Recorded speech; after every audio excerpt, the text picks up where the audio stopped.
ISO 27001 is an internationally adopted standard for information security, and in its broad scope, it covers a wide range of security topics. Fortunately, due to its wide coverage, organizations aren't expected to adopt every control in the standard. Instead, organizations should identify which ones are relevant based on what cybersecurity risks are applicable to them. Today, we wanted to cover the controls found in ISO 27001 to give organizations a better idea of the types of domains present in the standard.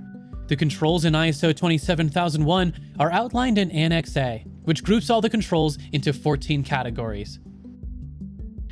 Annex A.5 sets the groundwork for the rest of the controls by ensuring that there is a clear set of policies in place for the organization's information security systems. This annex ensures that the policies outlined in A.5 are communicated and assigned appropriately across the organization for both in-house and remote working, with a framework that can adequately implement and maintain these practices. A.5 and A.6 were controls focused on the communication and application of controls in more management-oriented roles. Annex A.7 is in place to make sure that individual employees and contractors are made aware of and held to their information security responsibilities. This control domain is split into 3 sections according to a contributor's relationship with a company: before they're employed, during their employment, and the responsibilities they should still maintain after leaving that role due to changing positions or leaving the organization. Annex A8 concerns the handling, sharing, usage, and disposal of valuable information assets within the organization. In short, it identifies and protects sensitive data within the company. Annex A.9 has a relatively high number of controls, but its aim is simple: to ensure that employees only have access to the information that is relevant to their job. Its length comes from the ways that this can present itself in an organization: user credentials and passwords, access control, periodically reviewing user access rights, individual user responsibilities, and preventing unauthorized access to systems and applications. Annex A.10 concerns the encryption of data and management of sensitive information throughout all of an organization's operations, including what type of encryption an organization is using to protect data confidentiality, integrity, and availability. This is the largest category found in Annex A, and that is because it concerns the most unpredictable aspect of the entire information security ecosystem: the real world.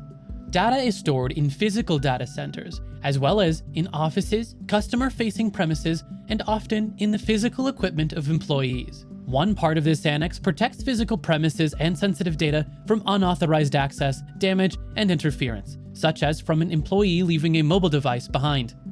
The other part covers equipment damage or operational loss, say, for example, from a power outage affecting server equipment.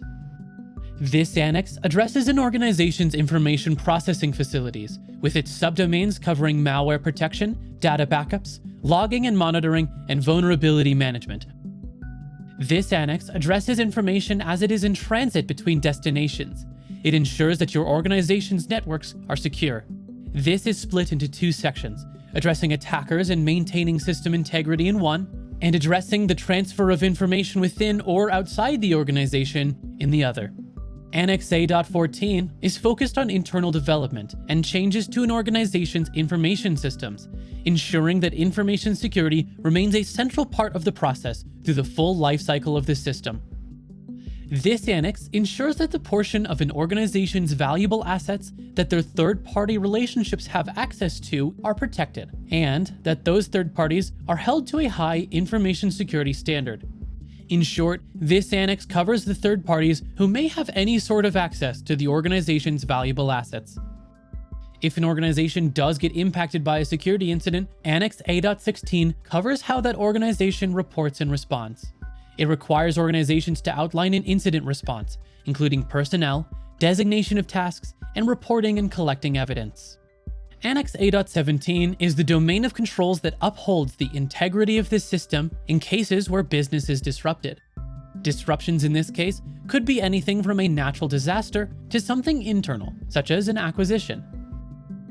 In this final section, organizations must identify relevant laws and regulations, such as GDPR, that might impact their operations. This mitigates the risk of non-compliance and helps organizations understand their legal and contractual requirements.